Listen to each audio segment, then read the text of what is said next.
Hi. Hi, ಕೂತ್ಕೋ.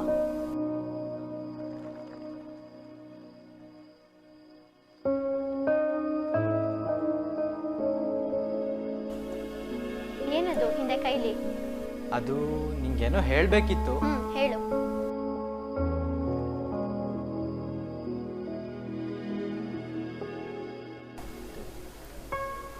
I love you. What? ನಾನು ನಿನ್ನ ನಿಜವಾಗ್ಲೂ ಪ್ರೀತಿಸ್ತಾ ಇದ್ದೀನಿ.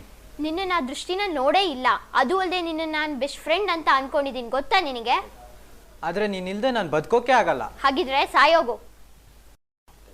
ನೀ ಸಾಯ್ತೀಯ ಅಂತ ಹೇಳ್ಬಿಟ್ಟು ನಾನು ಲವ್ ಮಾಡೋಕ್ಕಾಗಲ್ಲ.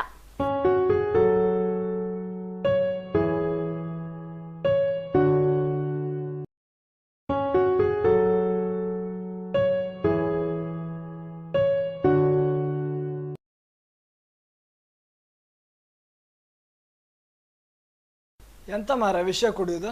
ಎಂತ ಪ್ರಾಬ್ಲಮಾ? Love failure ಇರಬೇಕಣ. ಹೌದನ? ಓ, ಎಷ್ಟು ವರ್ಷದಿಂದ ಲವ್ ಮಾಡ್ತಿದ್ಯಾ? 2 ತಿಂಗಳು. ಎಂತ ಸಾವ, ಇದೊಂದು ಪ್ರಾಬ್ಲಮೇ ಅಲ್ಲ ಮಾರ. ತಂದೆ ತಾಯಿ ಇದ್ದಾರಾ? ಅಲ್ಲ, 2 ತಿಂಗಳು ಪ್ರೀತಿಸಿದ ಹುಡುಗಿ ಕೈ ಕೊಟ್ಲು ಅಂತ ಸೂಸೈಡ್ ಮಾಡ್ಕೊಳ್ಳೋಕೆ ರೆಡಿ ಆಗಿದ್ಯಾ? ಅದೇ 20 ವರ್ಷದಿಂದ ನಿನ್ನ ತಂದೆ ತಾಯಿ ತೋರಿಸಿರೋ ಪ್ರೀತಿನೇ ಮರ್ತ್ಬಿಟ್ಟೆ ಅಲ್ಲ?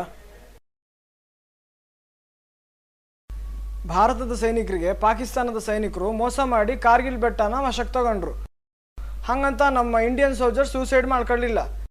ನೇಣಿಗೆ ನೇಣು ಹಾಯ್ಕೊಂಡಿಲ್ಲ, ವಿಷನೂ ತಗೊಂಡಿಲ್ಲ. ಅದ್ರ ಬದಲು ಹೋಯ್ ಒದ್ದೋಡಿಸಿದ್ರು. ಚೆನ್ನೈಯಲ್ಲಿ ಪ್ರವಾಹ ಆಗಿದ್ದಾಗ ಜನರಿಗೆ ಉಳ್ಕೊಳ್ಳೋಕೆ ಮನೆ ಮಠ ಇರಲಿಲ್ಲ, ತಿನ್ನಕ್ಕೆ ಅನ್ನ ಇರಲಿಲ್ಲ. ಅವಾಗಲೂ ಅವ್ರು ಸೂಸೈಡ್ ಮಾಡ್ಕೊಳ್ಳಿಲ್ಲ ಮಾರಾಯ. ಕಾರಣ ಪ್ರಾಣಿಗಳು ಯಾವತ್ತೂ ಸೂಸೈಡ್ ಮಾಡ್ಕೊಳ್ಳಲ್ಲ, ಮಾಡ್ಕೊಂಬದೆಲ್ಲ ಮನುಷ್ಯರೇ, ನಿನ್ನಂಥವ್ರು. ನಿನ್ನ ತಂದೆ ತಾಯಿಗೋಸ್ಕರ ಬದುಕು, ನೊಂದವ್ರಿಗೆ ಸಹಾಯ ಮಾಡು, ಭಾರತ್ ಮಾತೆನ ಪ್ರೀತಿಸು. ಯಾಕಂದರೆ ತಾಯಿ ಭಾರತ್ ಮಾತೆ ತನ್ನ ಮಕ್ಕಳು ಪ್ರೀತಿನ ಯಾವತ್ತೂ ತಿರಸ್ಕಾರ ಮಾಡೋದು. ಜೈ ಹಿಂದ್.